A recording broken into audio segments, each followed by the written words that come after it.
Hey music community, this is Jamie. Just wanted to get back on here and do a response video. David from Fairly Secret Music posted a thread the other day, or started a new thread. It was called Debut Albums That Are Better Than the Rest of Their Discography. This was kind of hard, but as I got to looking through my CD collection, I found probably 10 or 12 albums that, in my opinion, the debuts from these bands were better to me than anything else they ever did. I always go back to that first album. The criteria was just that it had to be their debut album, and I believe he said the band had to have at least 3 albums or 3 studio releases, a discography of 3 releases. But we're going to get started here. Try not to make this a super long video. The first album I'm showing is most of these are going to be 80s rock. A couple of them are 70s, 80s classic rock, but most of this, I think, like David showed, is in the hair band or hair metal, whatever you call it, is in that genre. So this first album is Danger Danger. This is I guess you would really say, pop metal album. These guys it was soft, it was catchy. They had the hits on MTV. Naughty Naughty was a hit, and I believe another song called Bang Bang. So Naughty Naughty, Bang Bang, Danger Danger, kind of a pattern here. But this whole album, Under the Gun was a great song. Saturday Night, Don't Walk Away, Rock America. It's just that bubblegum pop metal sound is really the only way I know how to describe it, but I love this album. They did release, I believe, about 4 or 5 more albums. I've heard all the way up. I can't remember the names of all of them, but I have streamed them. They released albums up into the 2000s. I know there was a break there from, I believe their second album was from it was in 91. It was probably a break there from 91 to, I believe, the third album was called Dawn. It come out in 97. But yeah, none of them stood up to the I guess you could say, rawness, but this isn't really raw. This is a produced sounding album. But Danger Danger, that's one of the hair bands that I really used to like. So that's the first one. The next one is this band right here, and I struggle with whether or not to put this in because their second album, Wake Me When It's Over, is so good. But the rawness, the glam, the dirty, the sleaze, I don't know what you call this. I guess you call it sleaze metal is what some people call it. But Faster Pussycat, Don't Change That Song is one of the coolest songs on here. Bathroom Wall, Cat House. It's just everything on here is good. This is just an awesome debut from Faster Pussycat. And I've listened to their 80s into the 90s albums, and I've listened to a few that have been released. The band's not the same band anymore. I think Tammy Down, the lead singer, is the only one that's still in the band. I may be wrong about that. I think that's right. But yeah, I put this one just a hair above the second album, which is Wake Me When It's Over. But yeah, Faster Pussycat.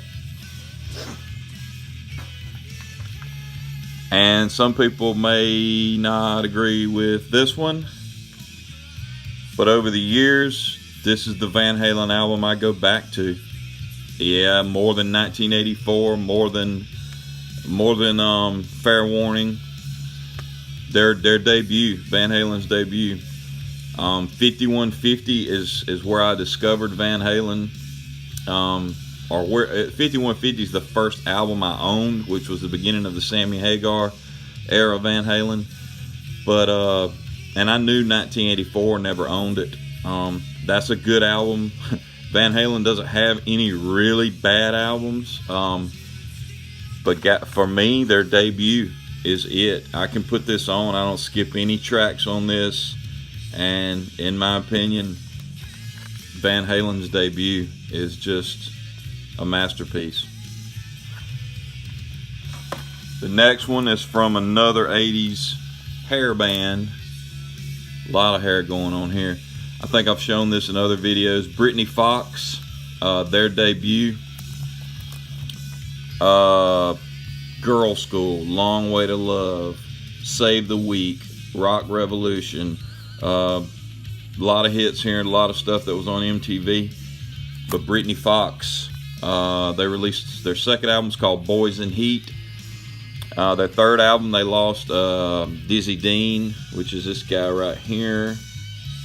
I can't remember the singer. Is it Tommy Paris? From the third album, which was called Bite Down Hard. And I know they probably disappeared after that third one, but they did have, I think they had another one in recent years that I think the bass player and the drummer are still on. I think Dizzy Dean and Michael Kelly Smith, the original lead guitarist, are gone.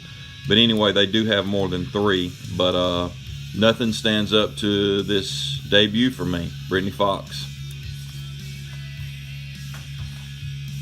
The next one, sticking with the same group of music here, Slaughter, Stick It To You.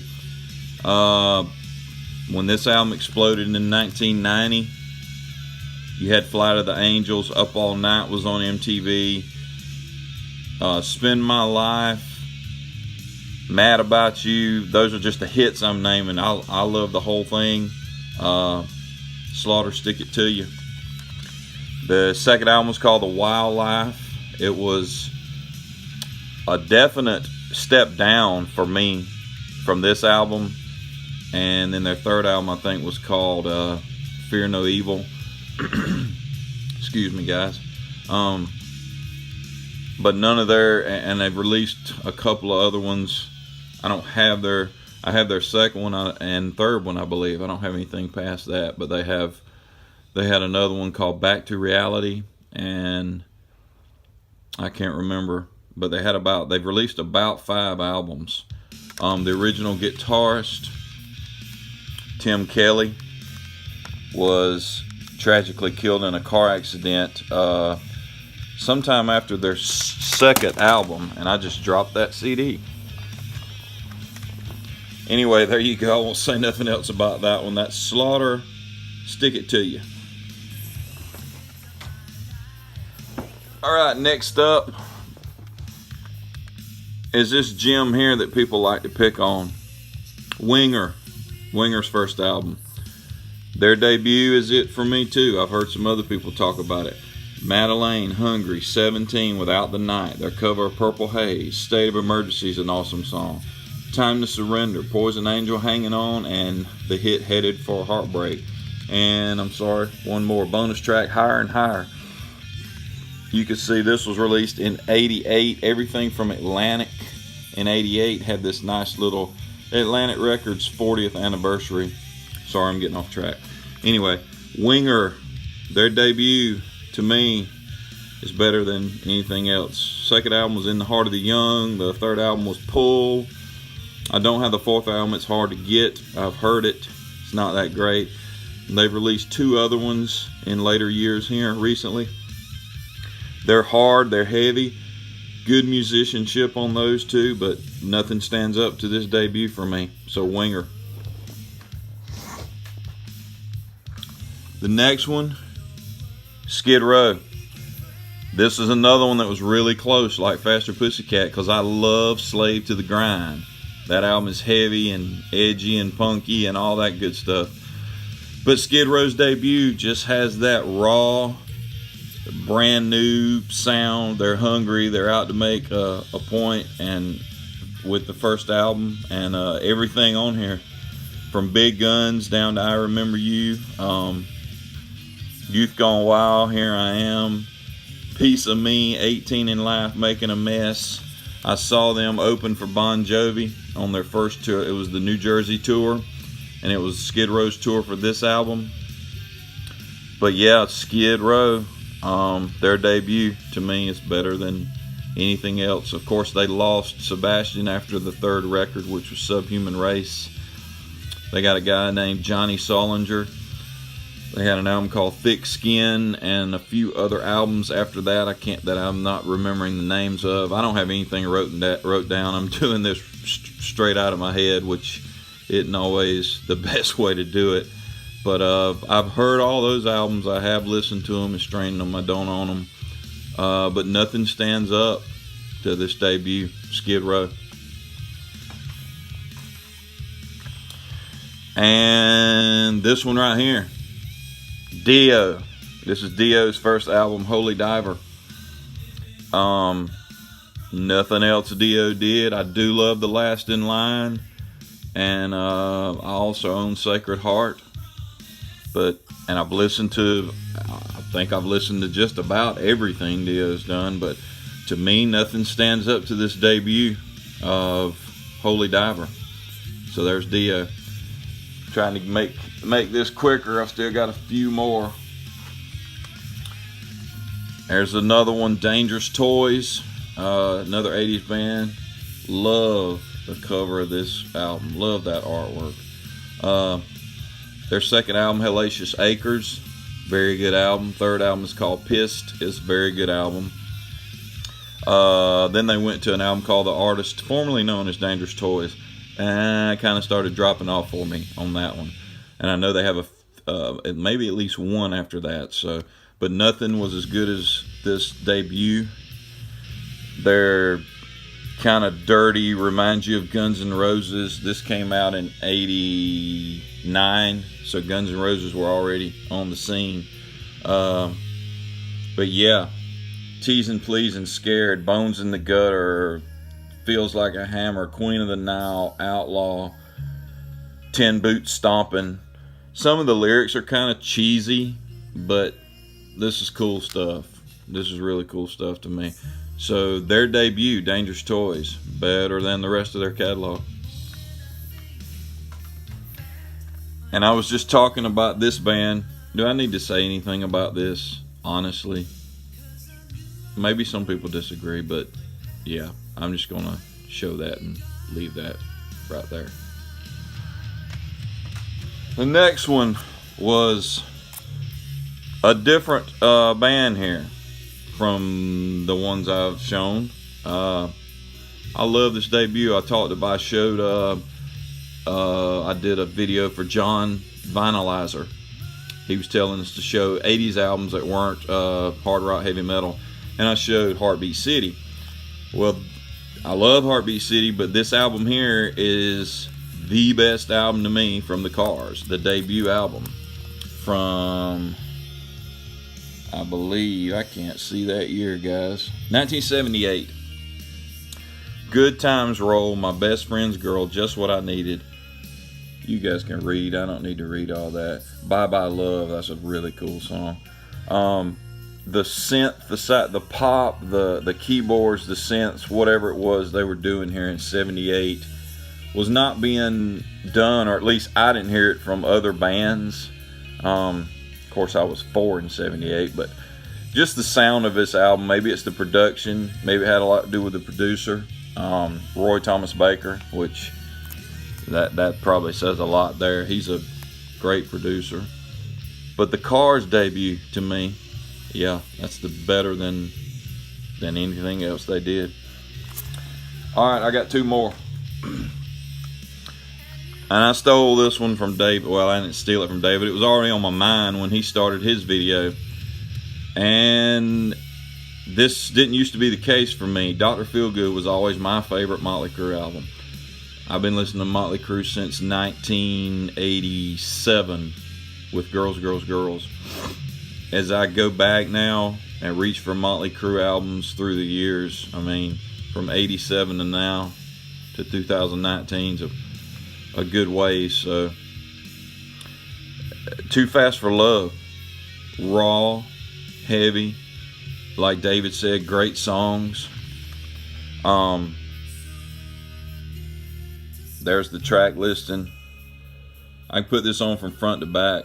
I want to hunt a vinyl copy of this. I don't care what pressing it is, preferably an original. But yeah, Too Fast for Love, Motley Crue. To me, they came very close. Shout at the Devil and Dr. Feelgood would be the next two in line of my favorites, but I'm gonna have to go with Too Fast for Love also. And the last one, there shouldn't be any question there. Boston. Then they had Don't Look Back. Then they had Third Stage. Tom Schultz. Is that his name? Did I say that right? Yeah.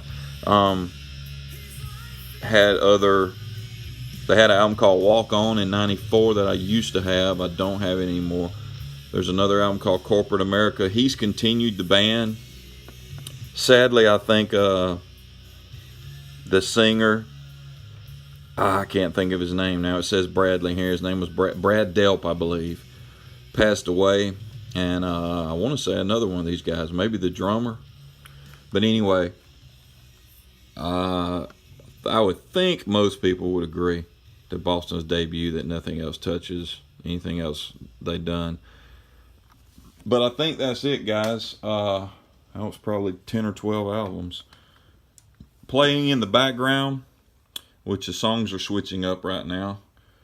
This is Guardian, First Watch. I don't know if this is Guardian. This doesn't really go in with the group of CDs I had here, but Guardian First Watch is what I'm listening to. Just got this in the mail not too long ago. And I'm not sure if this is their debut.